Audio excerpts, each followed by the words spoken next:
Hello everyone. Oops. Just gotta go off. Hello everyone, good morning. It's Makeda Valletta.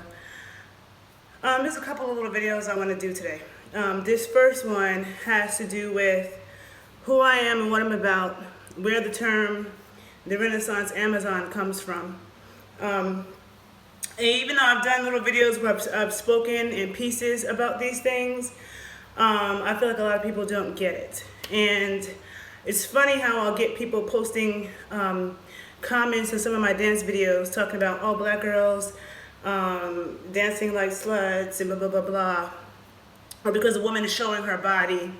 But I think it's really interesting because if you look at art, like if I see artists, painters, drawers, people who sketch, they can draw and sketch and paint a nude female or a nude figure all day and it's art. It'll be up on somebody's wall in their house and it's considered completely appropriate. Nobody's freaking out and calling it porn, even though I see no problem with porn or erotic art. Or sculptures. So many cities and stuff, you'll see these sculptures of like some naked figurine or something like that, which is a monument or a statue. So why, is it an issue when you see a real person do that? Why is it an issue when if I post a picture where I'm half naked or naked, it's a problem and it's a violation? But I see plenty of artists on social media who sketch and draw and paint, who can paint the most erotic shit, and it's no problem. But it's a problem and it's actually a real person. As a dancer, our body is our tool. So my art has to do with visual art, As a trainer, a sports scientist and nutritionist, I teach people how to improve their bodies. If you go to school, whether you go to medical school or even when I was in school for exercise science, we had to work on cadavers.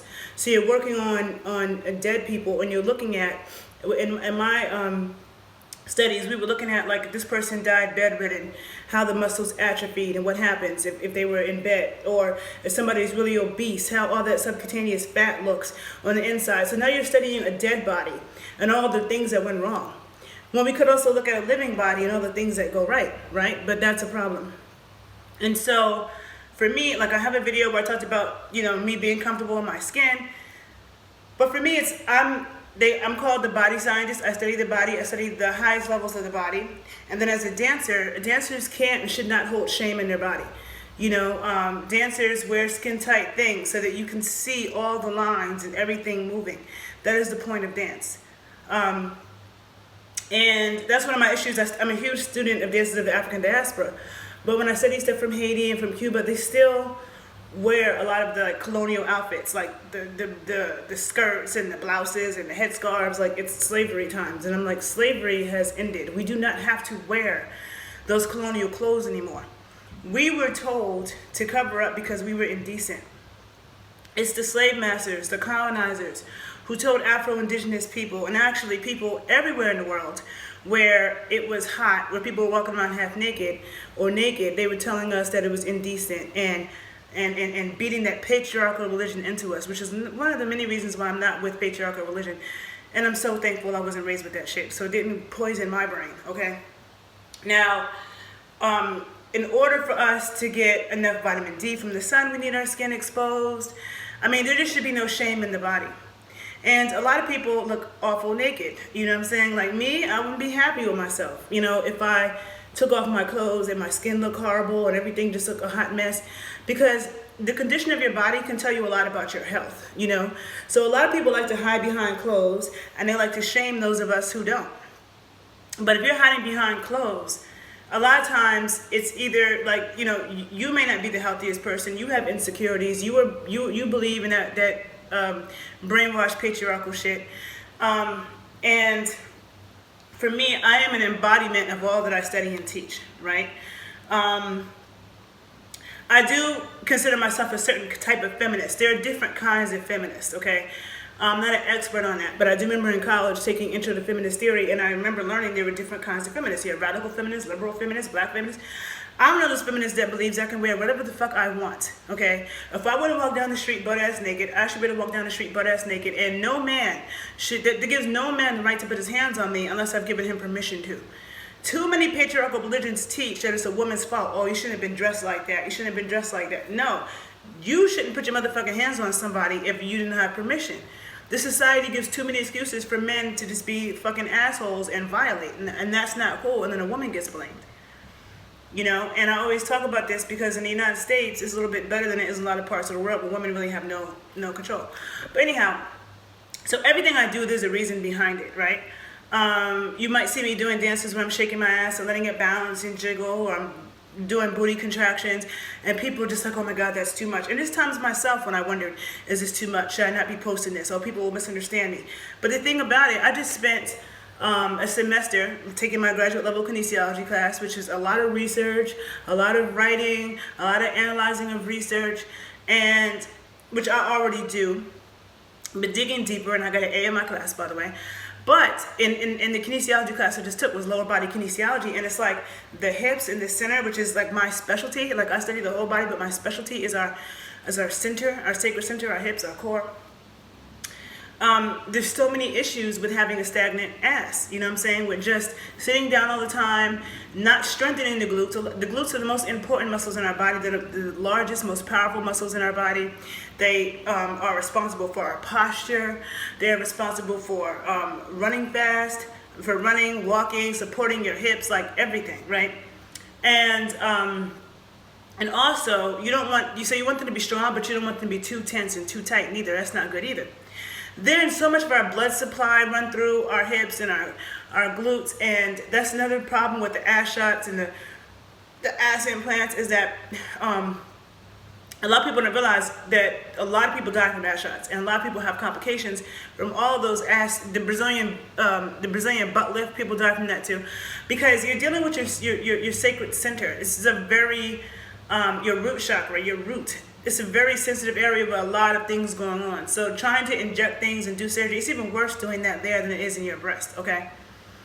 So that's really important. And so, you know, I've always said that dancers of the African diaspora have been my teacher. You know, I just wish that I would see more of the diaspora understand that you don't have to still wear the same colonial outfits we were told to wear. It is too damn hot in Haiti, Brazil, Cuba, or any of those countries to be wearing 3 long skirts and this ruffly blouse and this Aunt Jemima headscarf, which Afro-Americans would never wear that Aunt Jemima shit because we think that is totally offensive. But in Brazil, they wear the Aunt Jemima shit with pride. But Brazil also, black people have no power in Brazil. You know, blacks in America, we're the smallest percentage in America, but we've achieved so much. And our sense of blackness and self-pride in terms of that, like, we don't do that shit. You know, we're not going to dress up like a maid or be a maid for Halloween or dress up like Aunt Jemima. Like, we don't take pride in that. And I wish I would see more of the diaspora do that because the history behind it, you know what I'm saying? Just like the history behind all of the veils and stuff in the Middle East, where the women are taught, like, oh, you need to cover up because it's indecent and you're an evil temptress and all this stuff. And people look at that when they see a woman wearing that as empowering. I don't see that as empowering at all.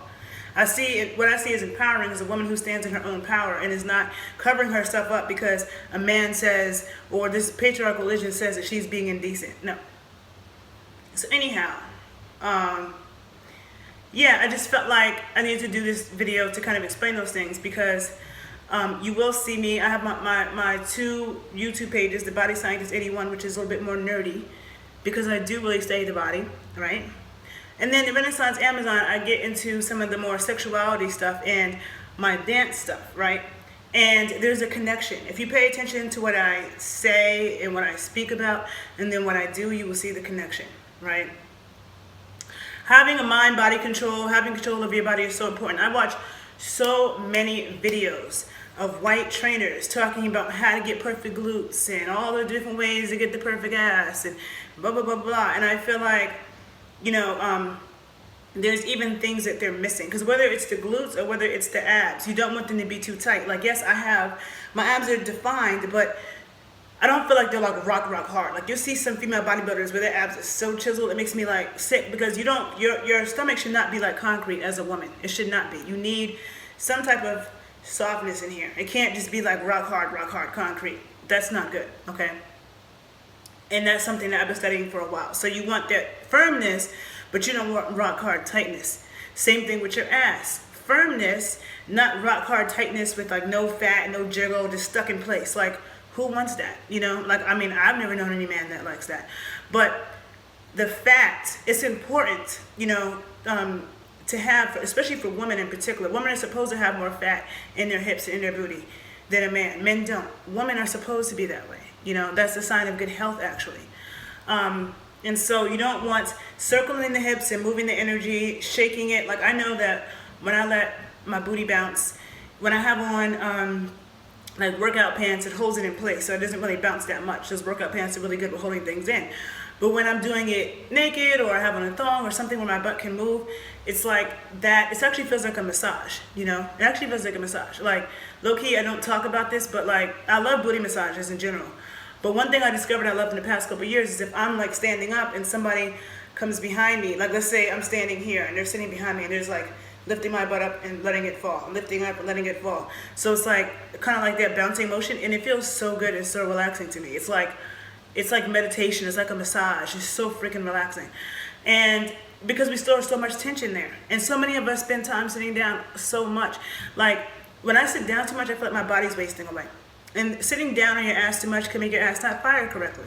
You know, so getting up, getting the circulation moving, you know, doing isolations, booty contractions, having control, that helps with your mind-body connection, your mind-booty connection. Same thing with working with the nani eggs, you know, that I've been working with for the past 12 years.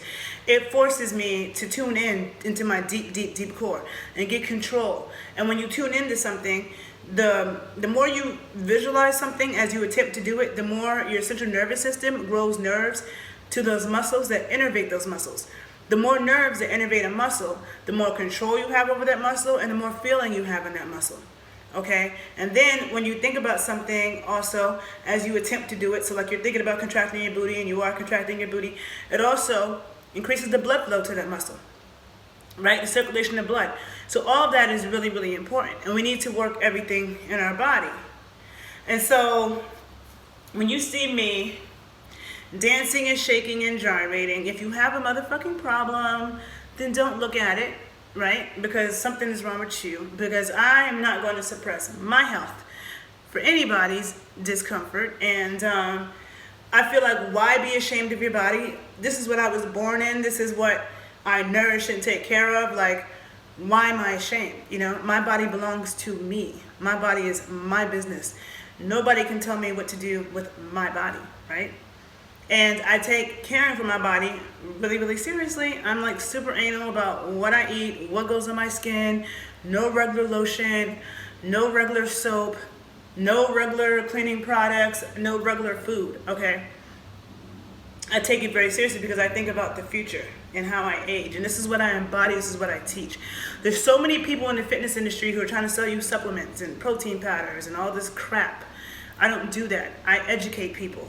I educate people so they can make their own educated decisions on how to proceed in this world, no matter where they are in the world, so they know what is the best things to eat and what to do in terms of exercise and how to recognize bullshit.